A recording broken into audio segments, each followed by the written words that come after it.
दोस्तों, सांप का नाम सुनते ही कुछ लोगों के होश उड़ जाते हैं और अगर वही सांप अचानक सामने आ जाए तो सोचिए क्या होगा। आपने कई बार सुना होगा कि सांप के काटने से इंसान की जान तक चली जाती है, लेकिन क्या आप ये सोच सकते हैं कि उत्तर प्रदेश के प्रयागराज में महाकुंभ के दौरान संगम के तट पर एक विशाल सांप निकल आया। सोशल मीडिया पर इस घटना के वीडियो तेजी से वायरल हो रहे हैं, जिनमें दुकानदार, श्रद्धालु और भंडारा खाने वाले लोग भी शामिल हैं। लोग इन वीडियो को खूब देख रहे हैं और इस रहस्यमय घटना के बारे में जानने के लिए उत्सुक हैं। प्रयागराज के महाकुंभ मेले में एक हैरान कर देने वाली घटना सामने आई है। संगम में स्नान के दौरान एक विशाल सांप को देख लोग दंग रह गए। क्या ये चमत्कार है या कोई रहस्य? इस घटना ने हर किसी को सोचने पर मजबूर कर दिया है कि आखिर ये सांप कहां से आया और इसका क्या मतलब हो सकता है। आइए इस रहस्यमय कहानी के बारे में विस्तार से जानें। इसी तरह की महत्वपूर्ण और ज्ञानवर्धक जानकारी प्राप्त करने के लिए हमारे चैनल समृद्धि को सब्सक्राइब करें और बेल आइकन को प्रेस करें ताकि नई वीडियोस की अपडेट आपको सबसे पहले मिल सके।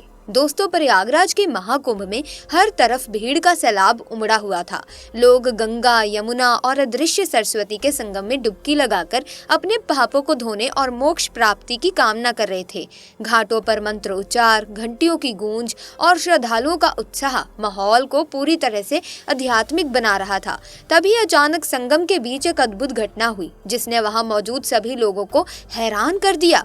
नदी के शांत पानी में एक अजीब सी हलचल मची और श्रद्धालु चौंक गए जब उन्होंने देखा कि पानी के बीचों बीच एक विशाल सांप धीरे धीरे बाहर आ रहा है।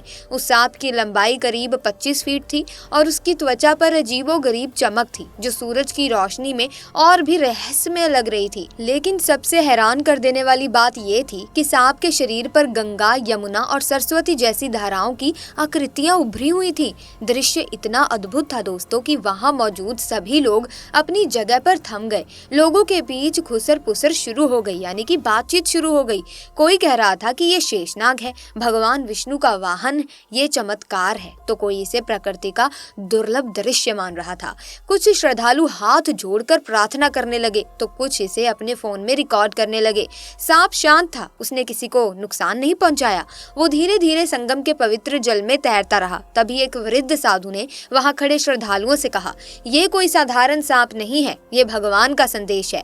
शायद ये हमें चेतावनी दे रहा है कि हमें प्रकृति का सम्मान करना चाहिए। भीड़ इस अद्भुत दृश्य को देख मंत्रमुग्ध हो गई। सांप कुछ देर तक संगम के पानी में रहा और फिर धीरे धीरे गहरे पानी में गायब हो गया। इस घटना ने पूरे महाकुंभ को एक नई दिशा दे दी।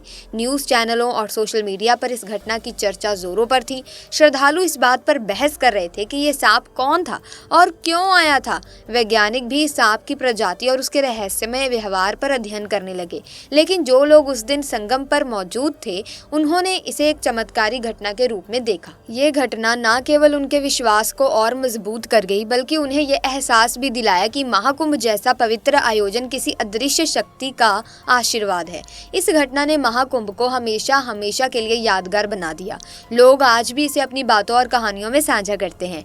ये घटना हमें याद दिलाती है कि प्रकृति और ईश्वर की लीला कभी कभी हमारी समझ से परे होती है। महाकुंभ 2025 का ये दिन इतिहास में हमेशा याद रखा जाएगा। संगम की ये घटना केवल एक कहानी नहीं बल्कि आस्था, रहस्य और प्रकृति का संगम है। क्या ये एक दिव्य संकेत था या महज एक अनोखी प्राकृतिक घटना? ये सवाल हमारे दिलों में हमेशा गूंजता रहेगा। लेकिन एक बात तय है दोस्तों, महाकुंभ का ये चमत्कार हर किसी के दिल में गहरी छाप छोड़ गया। आपका क्या मानना है? ये सिर्फ चमत्कार था या रहस्य? अपनी राय हमें कमेंट्स में जरूर बताएं। साथ ही अगर आप भी भोले बाबा के भक्त हैं तो कमेंट सेक्शन में पूरी श्रद्धा से, सच्चे मन से जरूर लिखें हर हर महादेव। और साथ ही घर पर ही अगर आप हैं और आप कहीं जा नहीं सकते यानी कि महाकुंभ नहीं जा सकते तो घर पर ही बैठकर पूरी श्रद्धा से ओम नमः शिवाय मंत्र का उच्चारण जरूर करें ताकि आपको भगवान शिव का आशीर्वाद प्राप्त हो सके। सो दोस्तों, आज की वीडियो में बस इतना ही। अगर वीडियो अच्छी लगी हो तो इसे लाइक करें, शेयर करें, चैनल को सब्सक्राइब करके बेल आइकन को प्रेस कीजिए ताकि नए वीडियोस की अपडेट आपको मिलती रहे।